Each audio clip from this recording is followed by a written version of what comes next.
in the day prep cluster, which will have a lot of stats. So that's going to wake everyone up, I'm sure. We are all here, of course, to talk mostly about sustainability. But that, of course, cannot happen in a vacuum. It's critical to understand how the palm oil market is evolving to prepare for the hopefully sustainable future that is to come.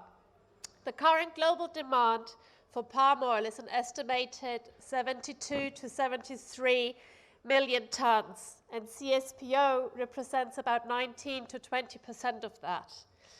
Demand for palm oil and for CSPO is expected to grow, but we are not quite sure how the supply and demand balance will look over the course of the next decade. In this prep cluster, we'll have three gentlemen here who will do their best to help us distill the current data on the market to see what could happen for palm oil and CSPO over the next decade. They'll use current market trends and data as a basis for projections.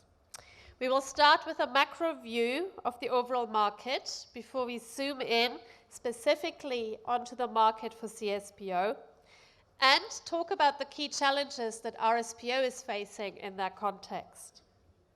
We will look at supply and demand for CSPO and how that will evolve as the market evolves. And we hope that with this greater understanding of market realities, all you RSPO stakeholders will join us in sharing the responsibility to transform the markets to make sustainable palm oil the norm over the next decade.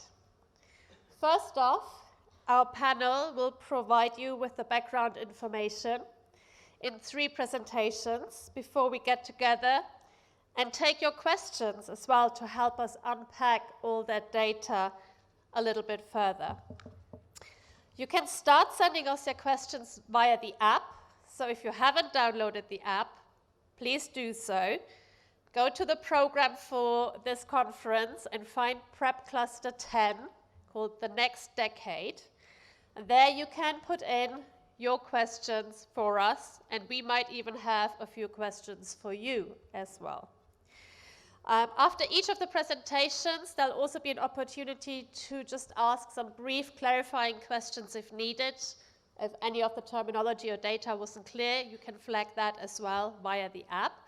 But we really hope that the bulk of the discussion part will happen once all three have presented, and we look forward to getting a lot of interesting and maybe a little bit challenging questions from you all.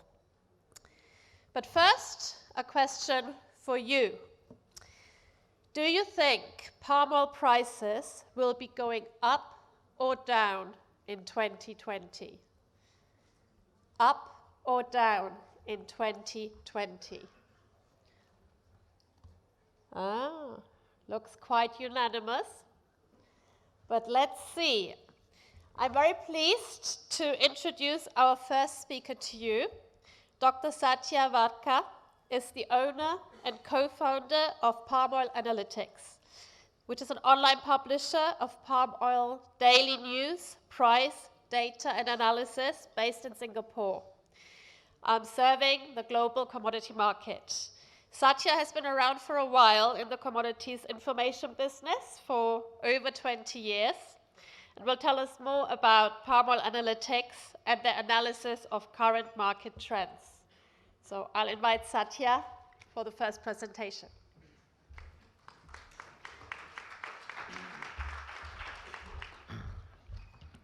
Okay, that's my song.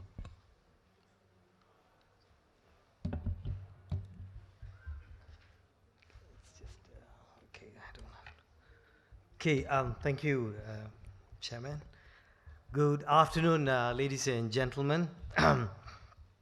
So as the chairperson just said, so my name is Satya from Palm Oil Analytics. We are publishers of palm oil news, price, and data.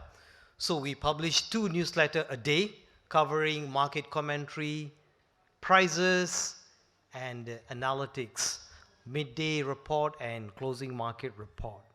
And we also hold extensive historical data set, some prices stretching back to over 30 years. So if you go to our website, www.palmoilanalytics.com, you can see all the wonderful things on prices. We have subscribers all around the world, from Japan to Latin America to Africa. We have strong engagement on the social media, on LinkedIn. So if you are on LinkedIn, please connect with me. You can type my name and connect with me. Or you can also join the group where I actively post a lot of data that is current, that just has come out.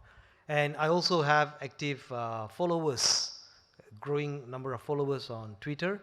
So again, you can type the handle at Satya_Varka, and you can see all the feeds on the fundamentals of the palm oil.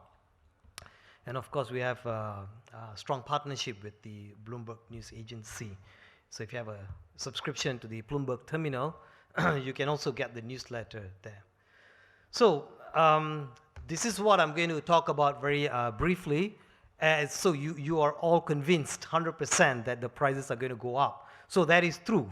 The prices are going to go up. In fact, today the prices have gone up almost 70 points to 2,520 ringgit on the Bursa Malaysia exchange.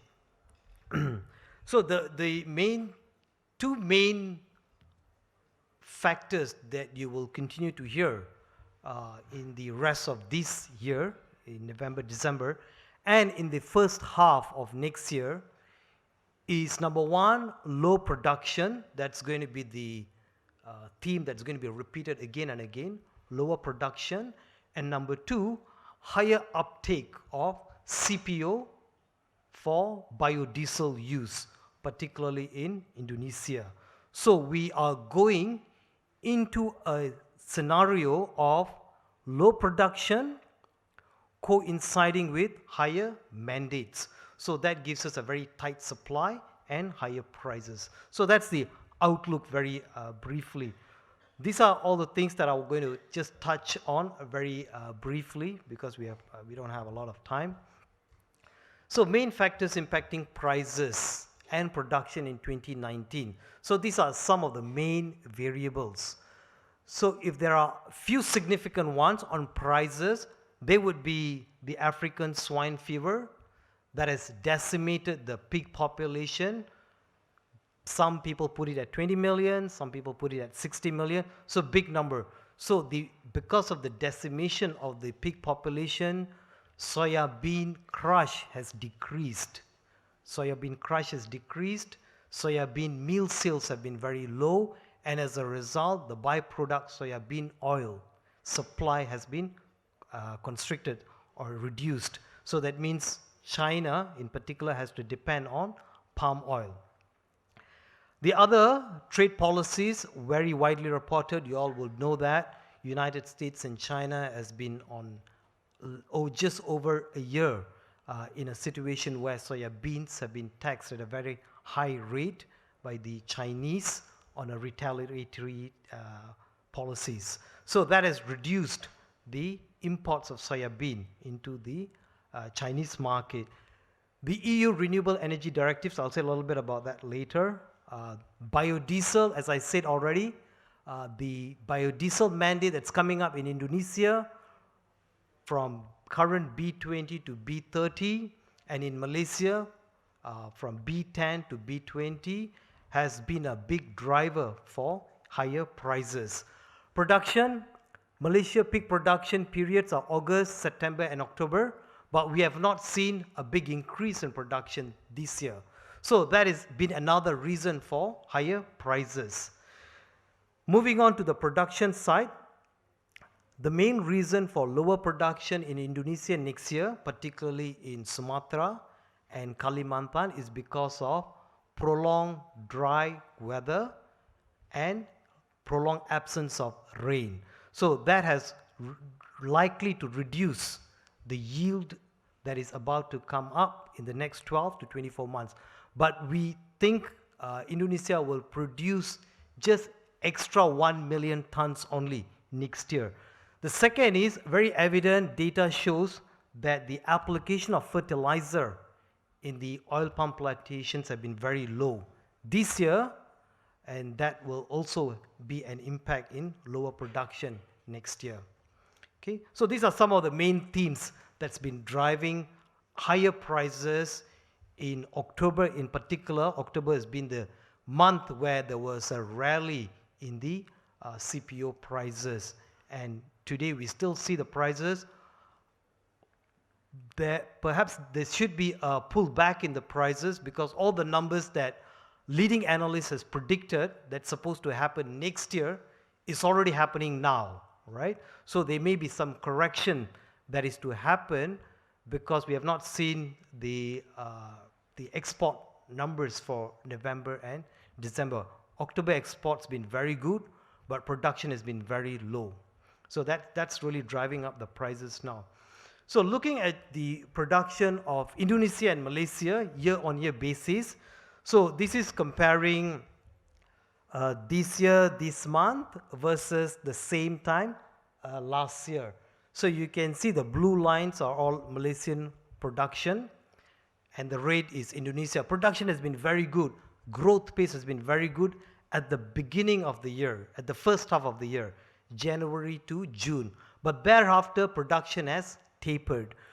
So production generally should be rising in the months of August, September, October for Malaysia, and September, October, November for Indonesia. But that's not really happening this year. So lower production is really pressing on the supply side, pushing prices higher.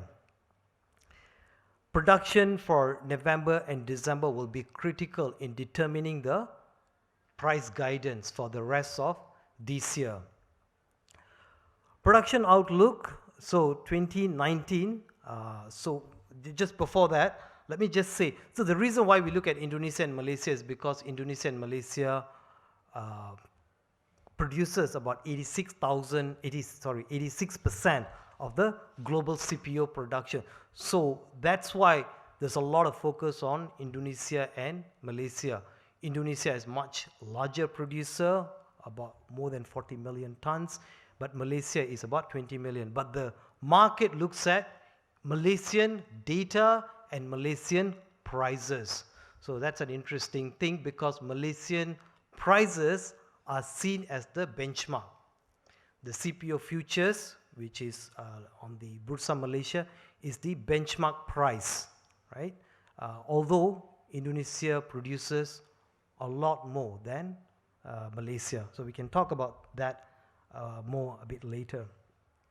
So 2019 global production estimated to rise by 5.56% to 77.40 million tons. Malaysia year-end stocks we think would be between 2.8 to 3 million tons. 2.8 to 3 million tons is high.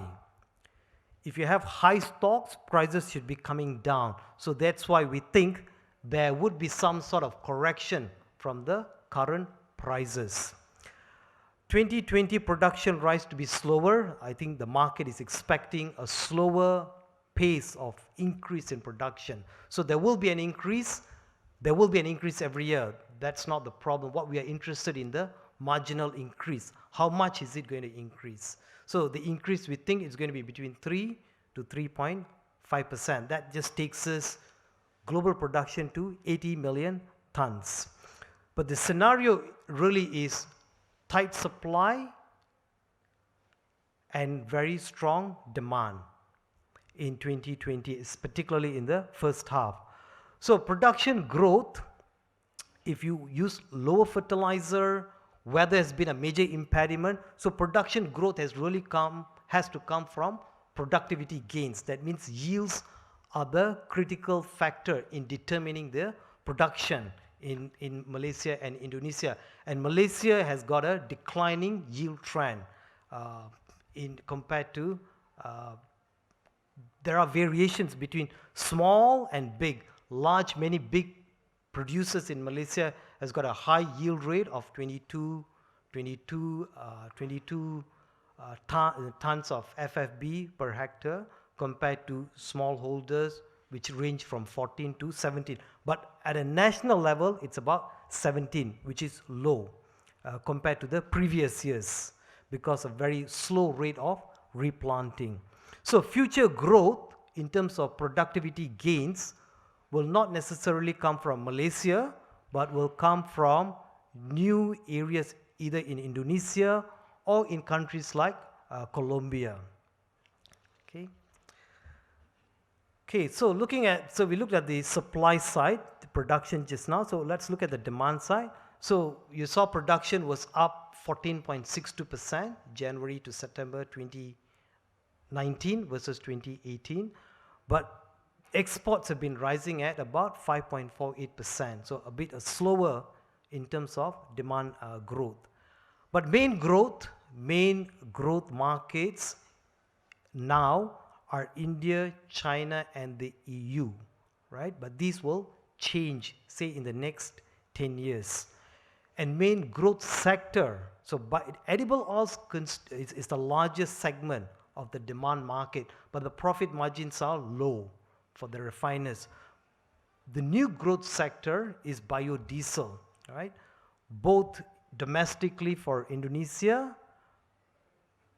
export-wise, it's strong, but because of the increasing anti-dumping duties imposed by the European Union, that has shut out the Indonesians. So Malaysia has come to take that displacement. So Malaysia has been very strong exporter of biodiesel to the European Union and to China. So in the next 10 years, India will continue to be a strong market. India is the biggest buyer of palm oil from Malaysia and Indonesia because India is dependent on edible oils by about 70 to 74%. Only 37% of the Indian agriculture land is irrigated. So there's a lot of dependence on rain-fed crops in India. So India just cannot meet the demand of the domestic market, so they have to continue to import. And we think next year India will import at about 10.8 million tons from current 9.5 million tons. Indonesia, as I said, the increase in the mandate from B20 to B30 next year will absorb between 6 to 7 million tons of CPO. The government of Indonesia sometimes is 10 million, sometimes it's 9 million, but it's a significant absorption into the domestic market. So you can see the dynamics, the increase in the blending rate will shift the Indonesian market from exports to the domestic market. So you can imagine the supply in the global market will be tighter, whereas the supply within the Indonesian market will be stronger in order to meet the mandate of B30. China would be dependent on both edible oils and biodiesel. Biodiesel is not very strong there at the moment, but the government has considered effort to make bioethanol, which is feedstock from corn or sugar, to become a national mandate. So consumption growth in 2019 estimated to grow at 5.07%, which is 76 million tons. But in 2021, we should see consumption surpassing 80 million tons. So it's an important milestone there. I just wanted to highlight these. You can see the bottom right chart here. Soya bean oil stocks in China is noticeably low because of the lower crush, lower imports of soya bean. So that has led to lower byproduct of soya bean oil. So this is comparing year on year. So because of the lower supply of soya bean oil, China has increasingly turned to Malaysia and Indonesia to source their edible oils, which is palm oil. And here you can see the data here. Very high imports, not record level, but very high in August of this year. And the chart on the top right is just to show you the impact from the culling of pigs from the African swine fever has really tightened the supply of the meat, pork meat in the country, and shot the profits and prices up. But just to be sure, we always speak in aggregate terms, national. China has got a very good mix of use of edible oils, not just palm and soybean oil, but they also depend on other sources of oil like rapeseed, peanut, groundnut, and so on. Okay. Long-term view, you can look at the chart here. What's big difference here is that the destination markets, you see destination market, the consuming markets are going to change very radically. European Union consumption will become a lot less because of the renewable energy directives that's in place, but also has the issue of sustainability becomes more important. European Union dependence on palm oil, both for edible and palm, will become less and less. But that brings up other questions. Where will the European Union get their feedstock in order to meet their renewable energy targets? But at the top here, producer countries, Malaysia and Indonesia will continue to dominate. Even in the next 10 years, Malaysia and Indonesia will continue to dominate. But there will be a competition between countries like the number 3, which is Thailand, which produces about 2.6 million, and number 4, Colombia, which produces about 1.627 million tons. That is where we might see a change in ranking. Colombia might overtake Thailand. Colombia has identified about 23 million hectares of land suitable for oil palm plantation, but only 560,000 hectares have been planted. So very small utilization from the very vast land. So Colombia holds promising land for expansion of palm oil. Very quickly, laurix. Laurix is an acid that is extracted from palm kernel oil. Palm kernel oil is the seed that you see inside the CPO fruit. So when you crush the kernel, you get palm kernel oil. From palm kernel oil, you can get about 40 to 60% of the laurix. Laurix is used for personal care, home care, but also in edible oils. If you look at your hand wash, lipsticks, baby products, it's got a lot of this laurate sulfate in it. Okay, this is where it comes from. So the laurix market is a bit of a mysterious market for many people because there is no transparency, there is no futures market, but the prices have been coming down very rapidly in the last 1 year. That's because of high supply in the market currently. But in October, prices are beginning to bounce back. Despite the increase in prices, supply is still very high. So this chart here, the green bar shows you the year-on-year change in the in-month stocks. So stocks are very high. Another thing about PKO, palm kernel oil, is that you can keep this oil longer. Unlike CPO, if you keep it longer, the FFA, free fatty acid, will rise, the quality of the oil will be low, prices will be lower. But PK, palm kernel, you can keep it very long. The substitute to CPKO, crude palm kernel oil, is crude coconut oil. So you can also get lauric acid from crude coconut oil. So that is why the prices of crude palm kernel oil and crude coconut oil are coupled. So if you are in this market, you will look at the spread between the two. The crude coconut oil prices are seen as premium, while the CPKO prices always trades at a discount. So we always look at the spread. So at the moment, the spread is about $100, which is quite significant. Sometimes the spread can go as low as $20 or $30. Okay, so last part, giving a price forecast on CPO is like committing suicide because the prices are moving so fast, so high. But I think in the first half of 2020, the CPO futures most active contract will trade between 2,200 to 2,600 ringgit. We are already at 2,500 ringgit now, and we still have November and December to go. Indonesian CPO export prices will range from 512 to 600. The prices are already at about 560 now. Biodiesel, as I said, and RBD palm oil, which is the edible oil, will be the main price support in the November, December, and in the first half of 2020.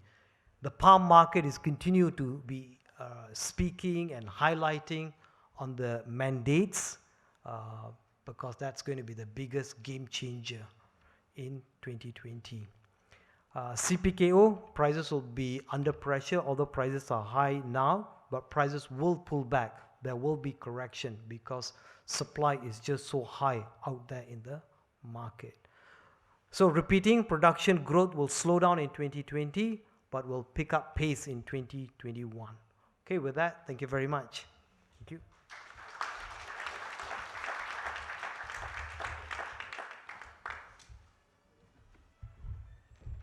Thank you very much, Satya. More questions for you, and I have to say so far I've only been getting a couple from you back. Let's see. First one, true or false? Not all available RSPO CSPO is currently being bought as RSPO CSPO. True or false?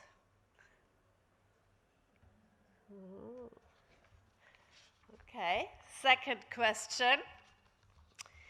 Which sustainable palm oil certification scheme came out strongest for biodiversity requirements according to IUCN's benchmarking study published last June? Was that RSPO, ISCC, ISPO, or MSPO? If you can pull up that question in the back there, Cheryl. Which sustainable palm oil certification scheme came out strongest for biodiversity requirements according to IUCN's benchmarking study published last June? The choices are RSPO, ISCC, ISPO, and MSPO. I think the colleagues at the back are working on it. Let's see. If not, we can come back to it after the presentation, maybe. Ah, there they are now. A lot of readers in the room. Excellent. Okay, with that, I'm also equally pleased to announce our next speaker. Rahul has been a member of sustainability and supply chain team at Wilmar since 2011 and is leading the group in translating the requirements of various sustainability certifications into their global palm oil operations. He oversees the strategic implementation of the various palm oil sustainability certifications, including, of course, RSPO. He'll talk to us from the perspective of someone on the ground dealing with the realities and the implications of the palm oil market and the demand and supply for CSPO and other certified palm oil. So Rahul, please come up.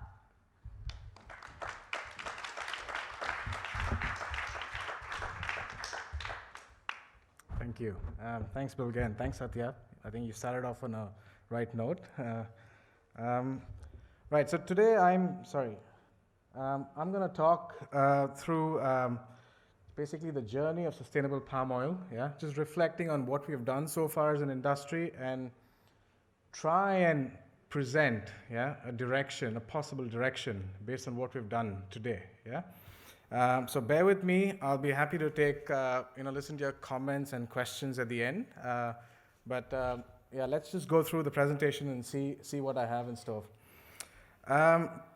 First up, I represent Wilmar. I think most of you do know Wilmar. Wilmar is a quick introduction. Wilmar is Asia's leading agribusiness group, but primarily we've been operating across the supply chain from cultivation, processing, merchandising, manufacturing, and extensive distribution. And in the palm oil supply chain, we are known as the largest processor and trader today in the world. So we have been playing our part in contributing to sustainability of the palm supply chain. I'll run through in bits and pieces along my presentation on what Wilmar does, but primarily my presentation will touch upon what we've done as an industry collectively in terms of sustainability practices, sustainability initiatives, and so on. Yeah. So, sustainability journey. What have we done so far? Well, we all here at the RSPO conference. This is the 17th time we're meeting up. And yeah, it is a de facto standard today, for the palm oil industry. But having said that, there have been a lot of other standards that have evolved over time, certification standards, policies, frameworks, partnerships, ultimately all of them trying to solve this complex problem or issue that the industry faces. Let's face it, I think we try and meet up every year discussing about sustainability. I think there are a lot of experts that make it very simple, but after we leave this room, we all are scratching our heads. Yeah, it's not that simple. And I think we just need to acknowledge and respect that we've done a lot of good work. I think we have many standards today to fall back upon. We have many policies to look into, many frameworks that we have touched base, and we've achieved a lot of progress in terms of positive impact. Yeah? Primarily, all of this is serving a few important things: transparency, empowerment, and the biggest thing of all, smallholder poverty alleviation, that we've been speaking about. I've heard about this every RT, and this is my 8th RT. I think I personally believe we've made a lot of progress on this journey, and I think we should continue to keep working at different approaches and embrace various approaches that we have put together, knowing that there will be, at some point of time, convergence. Yeah, there will be. So I'm going to first, because we're at the RSPO conference, and I think it's very important that we look into the CSPO market first and foremost. And I think everyone's been talking about, we all know there's about 20% of global palm oil production that is RSPO certified, which is true. However, I think it's important, I think you've also got the question right that was asked by Bilge earlier, and all of you seem to be aware that there is basically a sizable production area that is certified for other certifications. So yes, it's RSPO certified, but it's also certified for other certifications catering to different markets. So there is one source of supply, but there are many markets that go out. And here I refer to the two common markets, which is RSPO and ICC. RSPO, of course, is primarily catering to the food, feed, and the chemicals market. ICC is talking about the energy market, primarily in Europe. Yeah. All I'm trying to say from this graph, of course, the numbers we can go in, but all I'm trying to say through this graph is the green area is what we see on the RSPO platform saying certified volume. Yeah. The green area is actually a combination of certified volume for RSPO and ICC based on a few sources that we have, or I have put together. The brown area is basically the actual supply that is translated in the market year on year. And I think this is a very important point because not all certified supply is actually translated or realized in the market. There are production, I think as Satya mentioned, you have seasonality factors, you have various production swings every year. And this is something that you can see makes a big difference to the excess available. And the demand is in the orange, which is a combination of the RSPO and the ICC, which is the energy market. So as you can see, there is quite, if you look at it from an annual perspective, it's quite a balanced supply and demand for certification. Of course, this may not necessarily translate to what you see on the ground, primarily because the uptake dynamics is very complex. It's not as straightforward as just CSPO coming in and out into the market. We are talking about CSPO from a grower's perspective, but we are looking at consumer good manufacturers, retailers taking in fractions and derivatives. yeah, and it passes through many actors in the supply chain, and you have complexities like, for example, SGMB, segregated mass balance imbalances at various load ports, various regions, various factories. Some factories have, can sell only the stearine portion or the solid portion of the oil, and some factories can only sell the liquid portion of the oil, which is the olein. So you end up with a lot of unutilized fractions lying in different parts of the world. Yeah? So there is this complexity that exists today in the marketplace, and as new demand keeps coming in, the intermediaries or the processors and traders will always try to connect and make that connection more efficient. Yeah? And that's the role of processors and traders in the supply chain. I just want to highlight the graph at the bottom that, as you can see, there is the portion in green is basically the area that overlaps as RSPO and ICC. So the orange portion at the bottom is the only ICC certified volumes that come into the market. So as you can see, the ICC demand is quite high, which I said takes about 40% of the total supply, but the only ICC pool is really small. It's less than 5 or 10%. So ultimately, you end up having the dual certified portion supplementing, yeah, the ICC market, and which is why sometimes you have a tight SND. Sometimes you see premiums swinging up and down, which is irrational, and these are the various factors basically commanding a movement in premiums. Of late, we've also seen a lot of we've seen the national scheme gain momentum, aka MSPO and ISPO. And these are led by producer governments trying to improve the image of their production areas nationally. And I think there will be potentially, or in the near term, pressure on the overall CSPO certified volume, because it's the same area again that will be certified with the third certification to start off. Because we have to understand that a lot of these certification areas are primarily the low-hanging fruits that will be certified first, and then as we get to the small holders, which is where we all want to go into. Yeah. The takeaway from this slide is that common certification areas for multiple certifications, demand coming from various directions, but supply pool remains the same. Yeah. On the LORIC side, I think we've basically seen a pretty good, when I say LORIC, I'm talking only about palm kernel here. I refer to RSPO's published numbers here as well. And the supply and demand is quite balanced year on year. There's been strong demand from the oleochemical sector and food sector for RSPO LORIC. So we can say that yes, there could be some imbalances in ports based on my explanation earlier, but in general, we do see a pretty balanced SND for LORICs as well.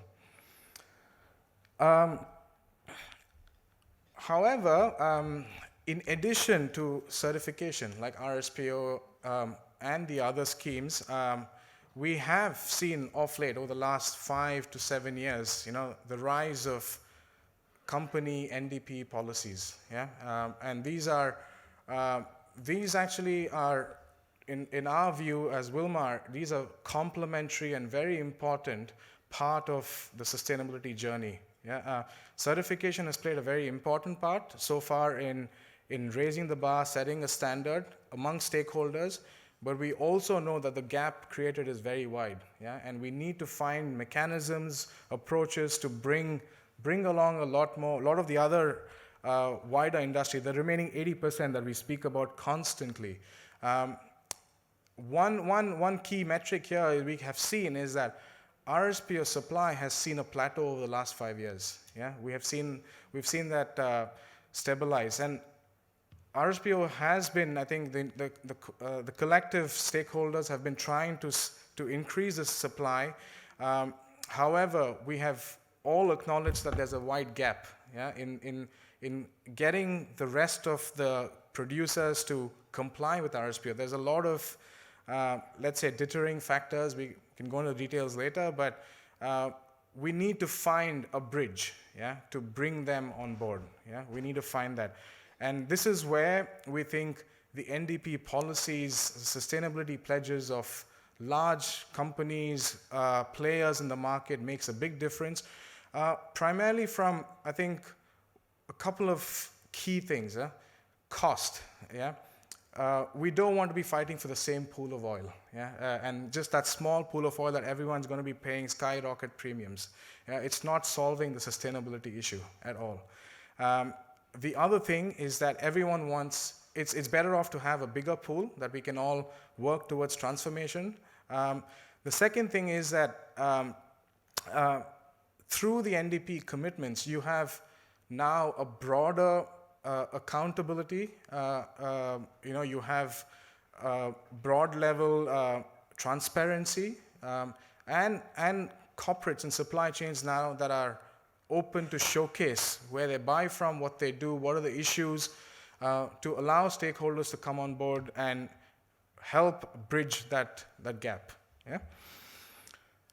Today we see mechanisms already. Of course, we are all familiar with mass balance and segregation for RSPO, but there are similar concepts but without certification, minor certification that have been evolving in the policy space. And this is primarily, again, buyers and sellers trying to find avenues to come together to, move or make these bite-sized efforts, yeah, along the way. So, just the last couple of slides. The way forward, how we see it, we need to bridge this ever-widening compliance gap. Yeah, it's really good that we have really high standards set, and I think this is something that is continuously, commendable as an industry. We know that we are probably the only industry, from a large commodity, agri-commodity space, to have committed to sustainability standards at this level. So it's very essential that we continue doing what we are doing in terms of elevating the standards, but at the same time we should focus on narrowing that gap, yeah, the compliance gap. Otherwise we're going to always have a tiered market, which is not helpful for anyone because palm is going to be the loser at the end of it. Yeah, it's no more about protecting my supply chain, it's basically the industry as a whole. We are already doing that, and I think I encourage that we continuously work through this multi-stakeholder collaborations and find pragmatic, practical solutions, understanding ground issues, as well as, of course, all stakeholders' perspectives, which is what RSPO is. And I think that's probably the highlight of RSPO has been its platform and the multi-stakeholder collaboration it calls for.